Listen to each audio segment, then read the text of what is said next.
Hello, everyone.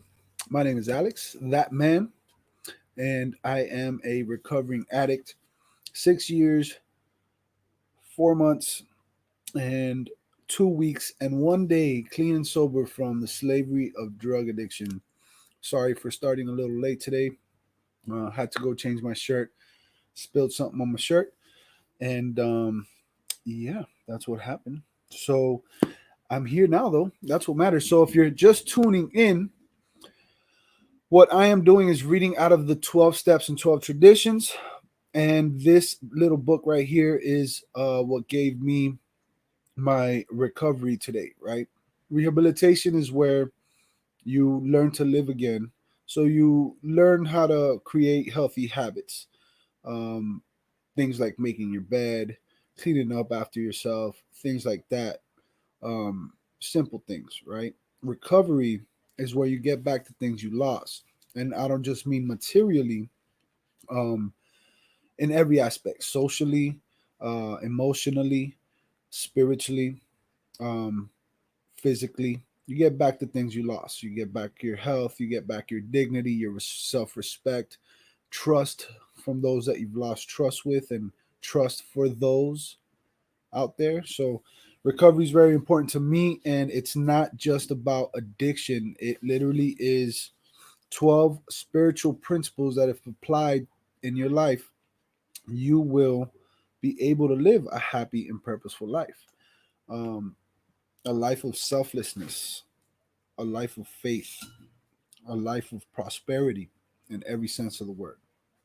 So, this is step 8 because we're on day 8. So, every day from here forward, I'll be reading the next step in progression until I finally get to the last step.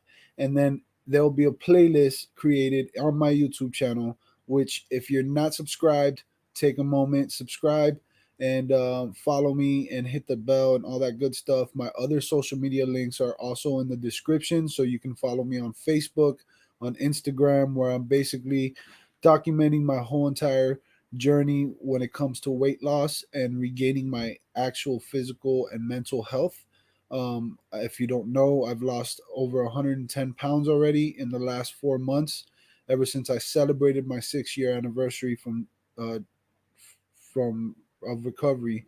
I started to work on my health and found a great program, great plan. It's not a diet that I'm on. It's literally a program. The nutrition part, the diet part, is only 25% of what we offer, because now I'm also a health coach. So if you know anyone out there that is looking to get their health back in order and feel better and lose weight, maybe, right? You can reach out to me.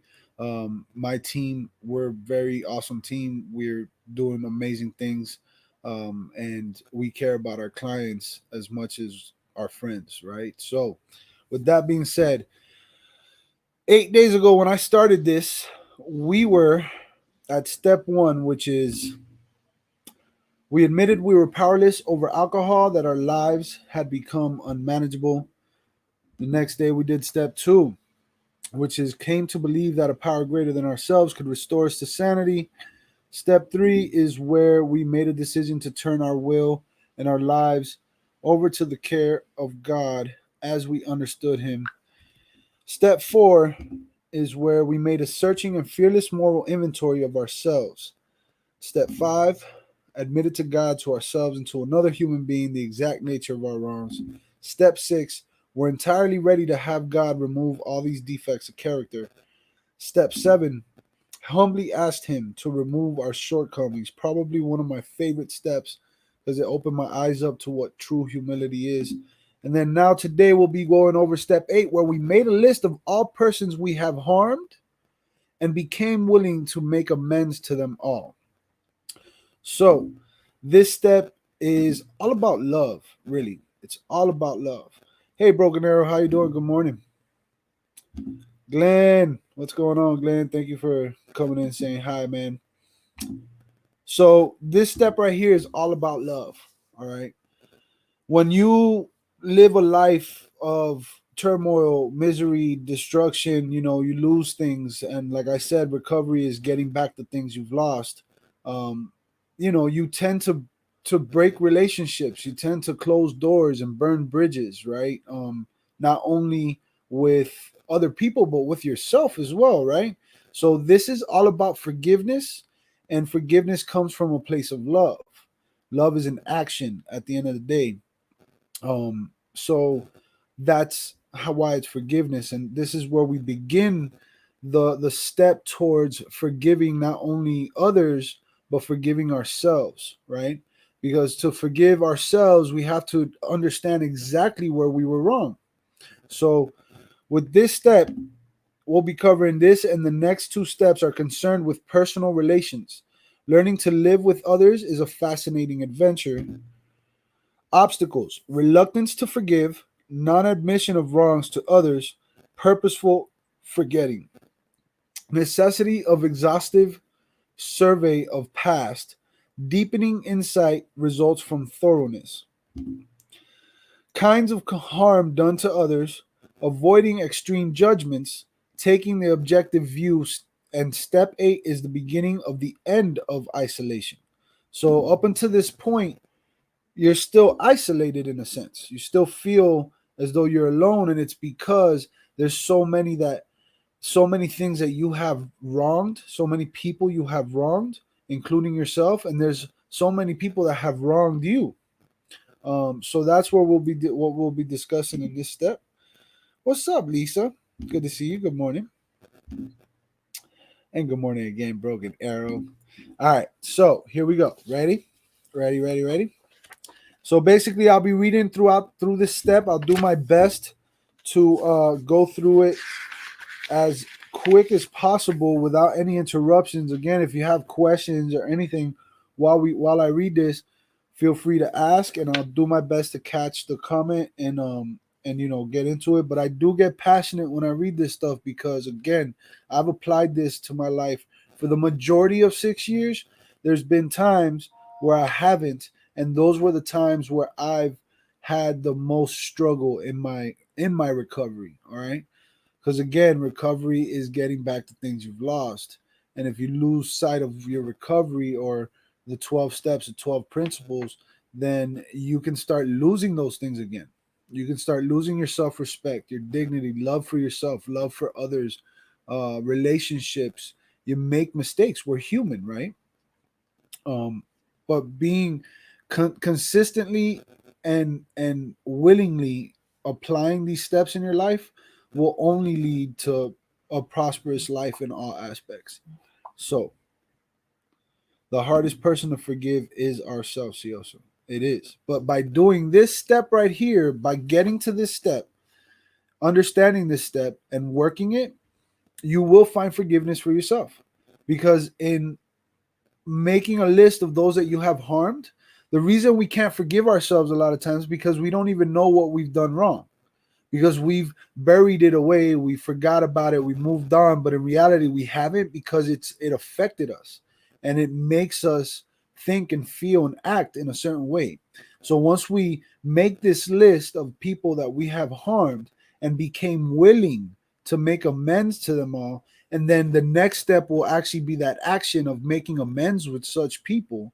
But by applying these steps, you'll be able to not only you'll be able to recognize where you need to forgive yourself, right? And then that's when you can apply the forgiveness towards yourself and towards others. So here we go. And if you guys haven't, please hit the like button, and if you could share this with people, I'd really appreciate it. Really appreciate it. So trying to just spread this message, because there's people out there that could use this. That's why I do it. So here we go. Step 8: made a list of all persons we had harmed and became willing to make amends to them all. Step 8 and 9 are concerned with personal relations. First, we take a look backward. We take a look backward and try to discover where we have been at fault. Next, we make a vigorous attempt to repair the damage we have done. And third, having thus cleaned away the debris of the past, we considered how, with our newfound knowledge of ourselves, we may develop the best possible relations with every human being we know. This is a very large order. Okay, so like imagine you're at a restaurant and you place an order. That's what they're saying. This is a very large order. You're asking for a lot. It is a task which we may perform with increasing skill, but never really finish. Learning how to live in the greatest peace, partnership, and brotherhood with all men and women of whatever description is a moving and fascinating adventure. Every member has found that he can make little headway in this new adventure of living until he first backtracks and really makes an accurate and unsparing survey of the human wreckage he has left in his wake. To a degree, he has already done this when taking moral inventory, but now the time has come when he ought to redouble his efforts to see how many people he has hurt and in what ways. This reopening of emotional wounds, some old, some perhaps forgotten, and some still painfully festering, will at first look like a purposeful and pointless piece of surgery. Sorry. But if a willing start is made, then the great advantages of doing this will so quickly reveal themselves that the pain will be lessened as one obstacle after another melts away. These are see, there's people suffering in this world, man. People I know, people I love, and I see them suffering. And I try to give them a message, and I try to tell them, look, think about this. Just think about this, right? And you tell them, and they're like, yeah, yeah, yeah. But they continue to drown in their own misery because they don't want to accept the fact that they should possibly do these steps because they're not an addict. They don't have problem with drugs. No, no, I smoked a little weed when I was a kid, but that was it wasn't my thing. Like, I'm sorry, you're deaf right now. You're not listening. This has nothing to do with addiction. This has everything to do with life and being happy and having purpose and moving forward and building and leaving back something that's going to benefit the world, the people who you touched, and not only that, but trickle off and continue to better the world. Because what you do has an effect. How you do it has an effect. And if you could open your mind enough to actually say, you know what? Okay, this isn't about addiction. This is about life. Let me listen. And then apply this stuff. Your life can only improve. At the very least, it will only improve. So why not at least give it a shot? At least open your mind, open your ears, open your heart, and just listen and take it as a suggestion, because that's what these are. These aren't like you need to do this. I'm not telling you that you need to do. You can do whatever you want to do. That's what I'm telling you. But these are suggestions. And I, along with countless of other people, have proven that if you apply these principles, your life will improve in ways that you cannot imagine. The thing is, you're looking at me and you might know me a little bit. You might know me a little bit, but you don't really know me. You haven't been in my shoes. I get that.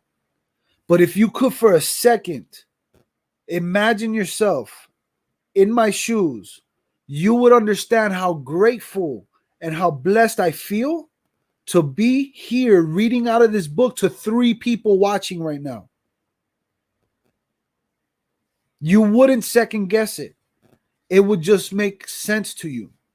But again, I get it. And again, these are only suggestions. But if you try, if you actually apply, you could see a huge change in your life, physically, mentally, emotionally, and spiritually, where your relationships, your finances, your health, every aspect of your life, your career, every aspect.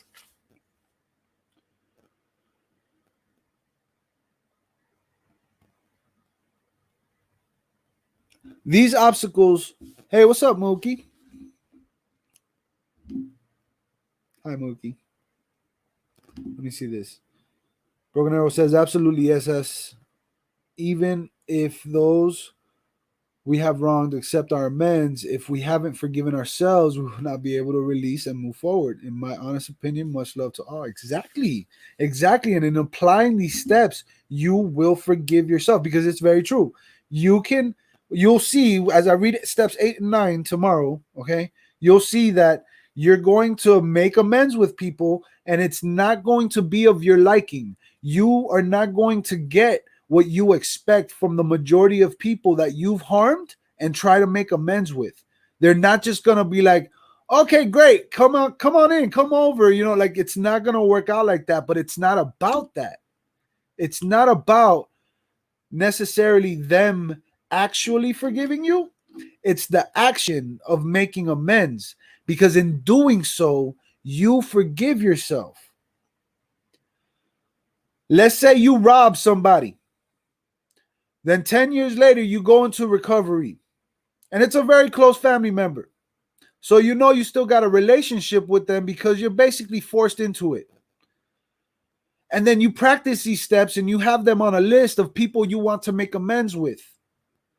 And then you go out to them and practice step 9 and say, I want to make amends. How can I do it? Or the way I do it is just make amends in action, by doing things the way I should do things, without asking them how I can help them and make things better.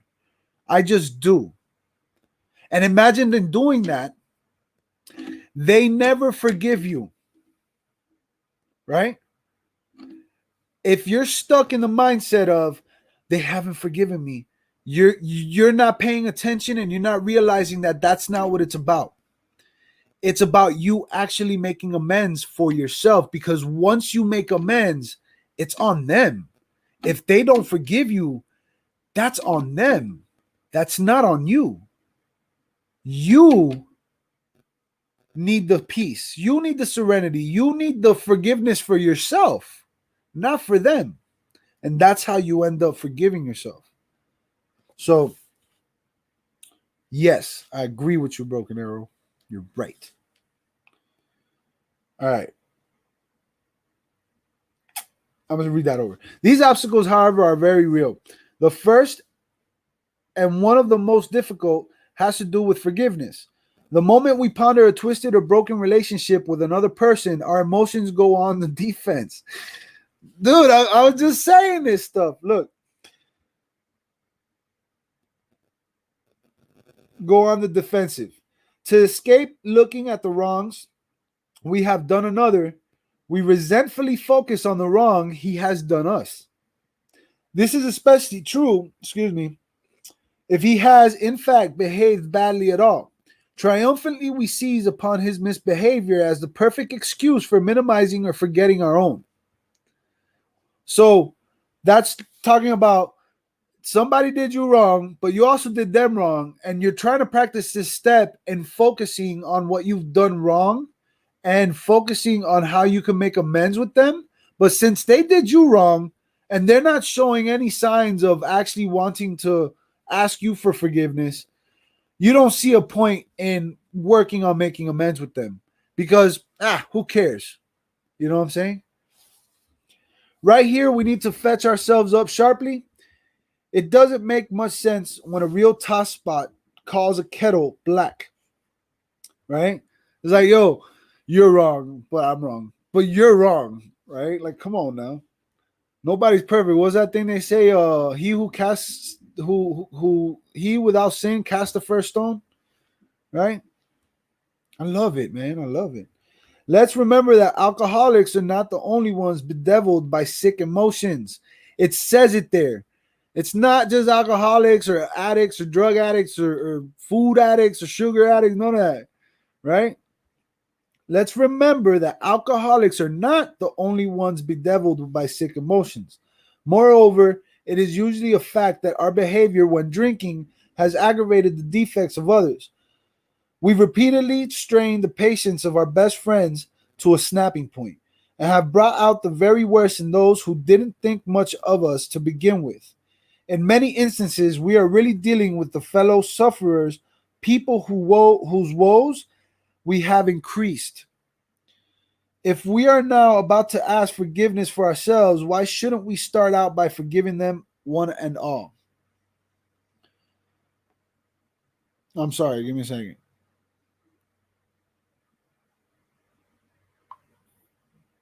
All right. Sorry, please forgive me. I got a lot of things going on.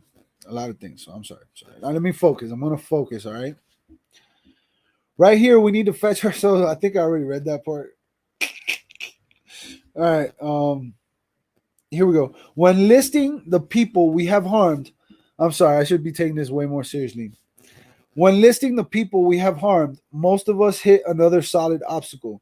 We got a pretty severe shock when we realized that we were preparing to make a face to face admission of our wretched conduct to those we had hurt. It had been embarrassing enough when, in confidence, we had admitted these things to God, to ourselves, and to another human being. But the prospect of actually visiting or even writing the people concerned now overwhelmed us, especially when we remembered in what poor favor we stood with most of them. There were cases, too, where we had damaged others who were still happily unaware of being hurt.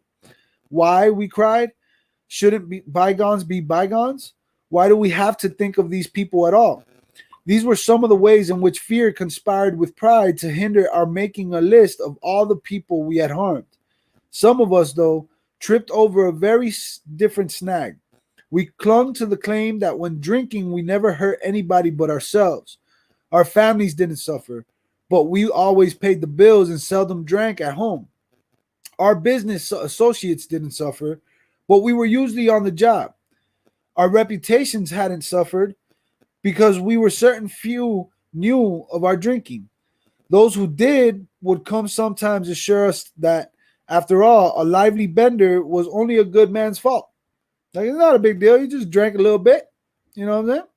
Just drank a little bit. It's not a big deal. It happens. That's what they're saying. No more, you surely, than we could easily mend with a few casual apologies. Right? Like, hey, I'm sorry. And that's it. Right? And then you do it again. No, hey, I'm sorry for that again. No, it's okay. It's, everybody gets drunk a little bit, or everybody stays late at work and forgets about what's important, and everybody once in a while you eat a whole pizza to the face. It's not a big deal. This attitude, of course, is the end result of purposeful forgetting. It is an attitude which can only be changed by a deep and honest search of our motives and actions. Though in some cases we cannot make restitution at all, and in some cases action ought to be deferred, we should nevertheless make an accurate and really exhaustive survey of our past life as it has affected other people. In many instances, we shall find that though the harm done others has not been great, the emotional harm we have done ourselves has. Very deep, sometimes quite forgotten, damaging emotional conflicts persist below the level of consciousness. At the time of these occurrences, they may actually have given our emotions violent twists, which have since discolored our personalities and altered our lives for the worse. While the purpose of making restitution to others is paramount, it is equally necessary that we extricate from an examination of our personal relations every bit of information about ourselves and our fundamental difficulties that we can. Since defective relations with other human beings have nearly always been the immediate cause of our woes, including our alcoholism, all right, no field of investigation could yield more satisfying and valuable rewards than this one. Calm, thoughtful reflection upon personal relations can deepen our insight. We can go far beyond those things which were superficially wrong with us to see those flaws which were basic, flaws which sometimes were responsible for the whole pattern of our lives. Thoroughness, we have found, will pay and pay handsomely. So you got to really dig deep. It's not just the obvious things, right? It's not just the things that you've done wrong that are obvious.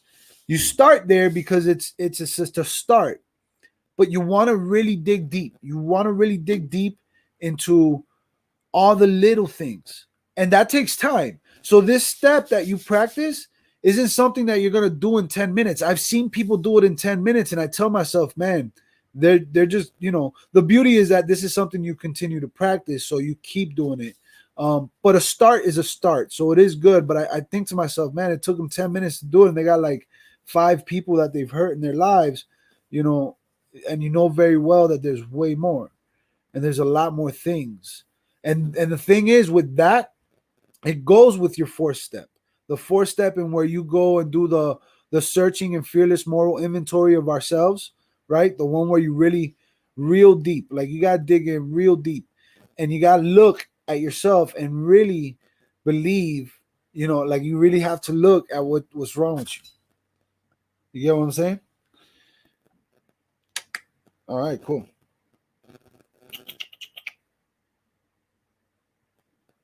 All right.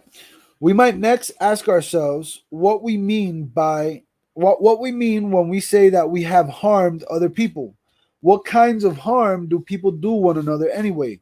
To define the word harm in a practical way, we might call it the result of instincts in collision. Again, in the fourth step, we spoke. They speak about the instincts in a few steps, but in the fourth step, we spoke about the instincts and naturally God-given gifts that we're given by God, the instincts to survive, which altogether combined make the survival instinct, right?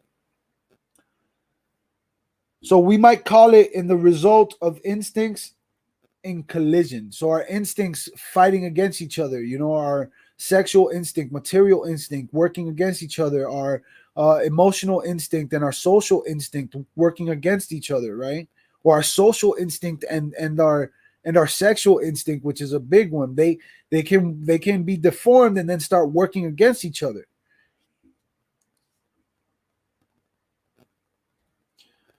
Which cause physical, mental, emotional, or spiritual damage to people. If our tempers are consistently bad, we arouse anger in others. If we lie or cheat, we deprive others not only of their worldly goods, but of their emotional security and peace of mind. We really issue them an invitation to become contemptuous and vengeful. If our sex conduct is selfish, we may excite jealousy, misery, and a strong desire to retaliate in kind. Such gross misbehavior is not by any means a full catalog of the harms we do. Let us think of some of the subtle, that's a hard word. Who says that? What's up, Tiffany? And I think Broken Arrow has said, our accountability and acknowledgement, humbly so. We only take our own inventory. Exactly. You know. All right. Let me read that again. Such gross misbehavior is not by any means a full catalog of the harms we do. Let us think of some of the subtler, I almost bit my tongue, subtler ones, which can sometimes be quite as damaging. Suppose that in our family lives, we happen to be miserly. That's another weird word. So happen to be miserly, irresponsible, callous, or cold. Suppose that we are irritable, critical, impatient, and humorless. Suppose we lavish attention upon one member of the family and neglect the others. What happens? Yo, that's a big one to me. Like, what happens when we try to dominate the whole family, either by a rule of iron or by a constant outpouring of minute directions for just how their lives should be lived from hour to hour? What happens when we wallow in depression, self-pity oozing from every pore, and inflict that upon those about us? Such a roster of harms done others, the kind that make daily living with us a practicing alcoholics difficult and often unbearable, could be extended almost indefinitely. That almost didn't make any sense. I'm going to read that again. Such a roster of harms done others, the kind that make daily living with us as practicing alcoholics difficult and often unbearable, could be extended almost indefinitely. When we take such personality traits as these into shop, office, and the society of our fellows, they can do damage almost as extensive as that we have caused at home. Having carefully surveyed this whole area of human relations, and having decided exactly what personality traits in us injured and disturbed others, We can now commence to ransack memory for the people to whom we have given offense. To put a finger on the nearby and most deeply damaged ones shouldn't be hard to do. Then, as year by year we walk back through our lives as far as memory will reach, we shall be bound to construct a long list of people who have, to some extent or other, been affected. We should, of course, ponder and weigh each instance carefully. We shall want to hold ourselves to the course of admitting things we have done. Meanwhile, forgiving the wrongs done us, real or fancied. We should avoid extreme judgments both of ourselves and of others involved. We must not exaggerate our defects or theirs. A quiet, objective view will be our steadfast aim. So when we go into this step, what it's saying is how I interpret this is when we go into this step and we start making this list, sometimes we exaggerate things, right? Sometimes we say, oh, what they did this, and it was because of this, and it's like there's too much going on. You have to almost dissect each one and really analyze it and be like as simple as possible about it. It's not about being dramatic, it's about being honest. You get me? So when we're dramatic, we exaggerate things. We dramatize it. And in all honesty, most of the harm done to us, we've dramatized. It's not as bad as we make it to be. When people do you wrong, it is what it is. They did you wrong, and that's it. What they did is what they did. It's not more than that. But our minds allow us to start coming up with things that give us justification. Our pride, our ego get in the way and start blocking out the truth, which is simply, this is what they did. So we start saying, this is what they did because of this and because of that, because they're like this and that. You start judging, you start pointing fingers. No, it's just keep it simple. Whenever our pencil falters, we can fortify and cheer ourselves by remembering what the experience of this program in this step has meant to others. It is the beginning of the end of isolation from our fellows and from God. So again, that was step 8 right there. It is the beginning and the end of isolation from our fellows and from God. You will start to repair relationships with this step. You'll start to repair it. You won't necessarily repair it. In the next step, they actually start talking about how forgiveness sometimes is instant. There's people in your lives that will forgive you as the moment they find out that you're sorry. The moment they notice that you, with your actions, are actually wanting to correct things, to make amends. There's people in your life that will forgive you instantly. There's other people in your life that will never forgive you. But again, it's not about them actually forgiving you. It's about you making amends with them, because the person that matters the most is you. It's your peace. And it's what you're able to do in the world. And it's for your own forgiveness. It's so that you can forgive you. Okay? What's up, Steph? Good to see you. Good to see you. Long time no see. Let's see what Lisa has to say. Lisa says, we need to realize, too, all the small things we hold on to that others might hold small against us. Those we need to take into consideration when making list of amends. Exactly. Very, very true. And I agree with that. And that's what it was talking about. It was literally saying that. It's just the words. When was this book written? I forget. It was, forgive me, I don't remember that much. But it was written originally in 1952. The way they spoke, the way they wrote. And he was an accountant, I believe. Bill was. So they just spoke differently. They worded things differently. That's why sometimes the words are hard to, the sentences are hard to understand when you read them really fast. You kind of almost have to go back, read it again, and kind of put yourself in that state of mind to really understand it. But yeah, that's exactly what they were saying. Some of these things, some of these wrongs we've done to others are so they seem so insignificant at the time when we did them. We weren't even aware that we did them. Sometimes we hurt people without knowing that we hurt them. Sometimes we say things in a way that hurts people. I know I've been called out on it. I've been called out on it. I was told a while ago, and if it wasn't for me being told that, I wouldn't have been aware of it.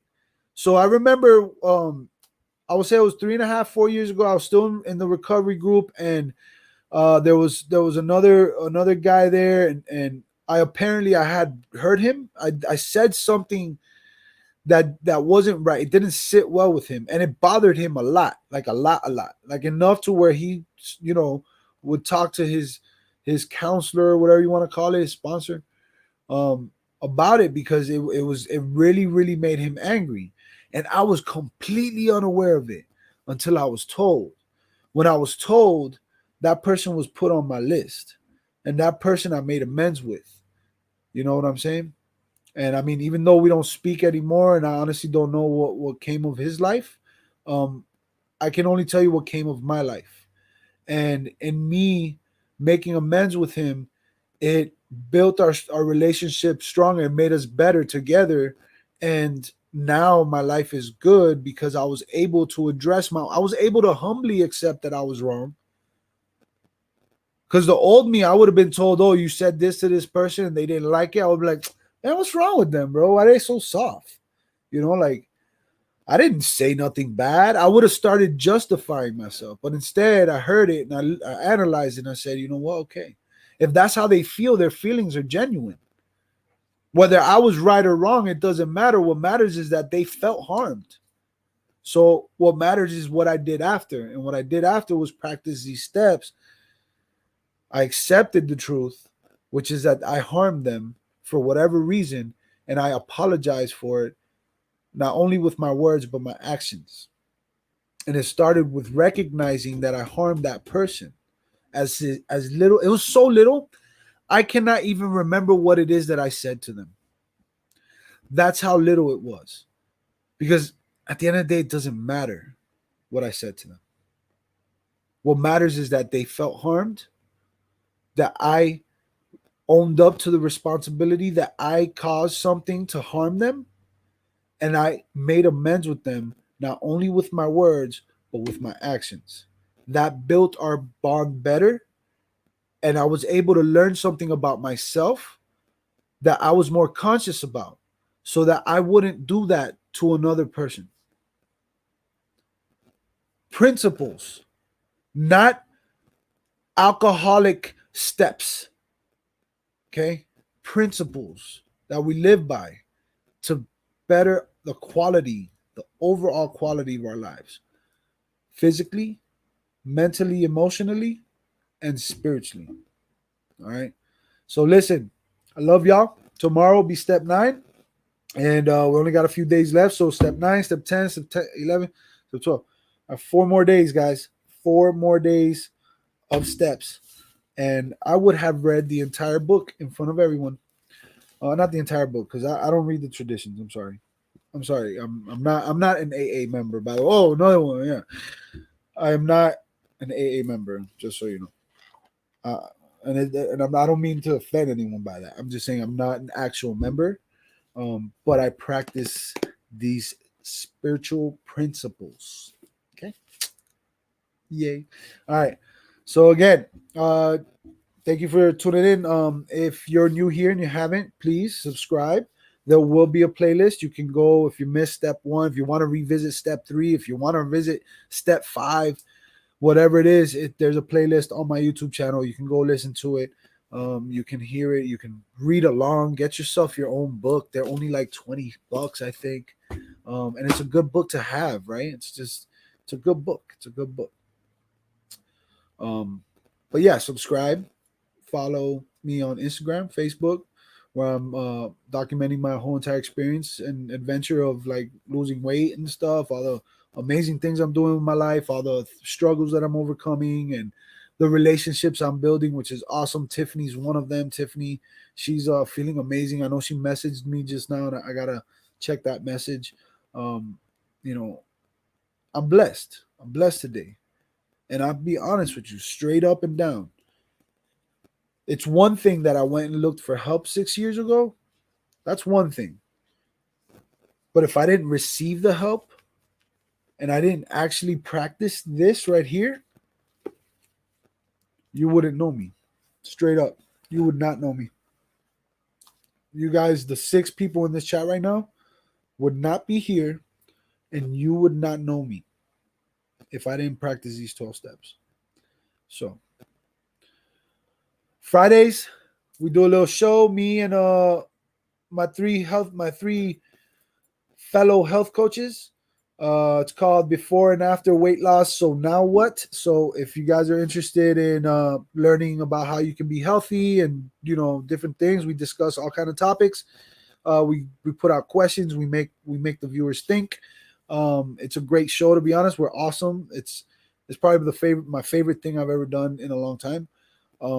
Also, Bad Boys Live tomorrow, 9 p.m. Eastern, 6 p.m. Pacific.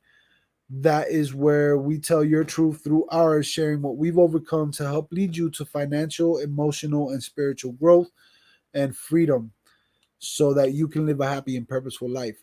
We basically talk about our experiences, and our wisdom comes from this, but we don't read from the book, and we don't, it's just more like here's my experience. This is how I overcame it. This is what my thought process used to be versus now. This is how I used to think, how I used to act, how I used to feel, and this is how I think and act and feel now, right? And if you listen, you can relate to a lot of the things that we talk about. Okay? So definitely check us out tomorrow night. And other than that, I love y'all. I'm gonna say bye to every single one of y'all that are here because y'all have been here. I really appreciate that. Lisa, love you. Mookie, love you. Steph, love you. Broken Arrow, love you. Who else is here? That's it. Tiffany, love you. And that's it. Well, what else came? Oh, Glenn, you're not watching anymore, but love you, bro. Hey, don't forget, all right? You can be bad and still be good. So be good or be good at it. Till tomorrow, peace, money, love.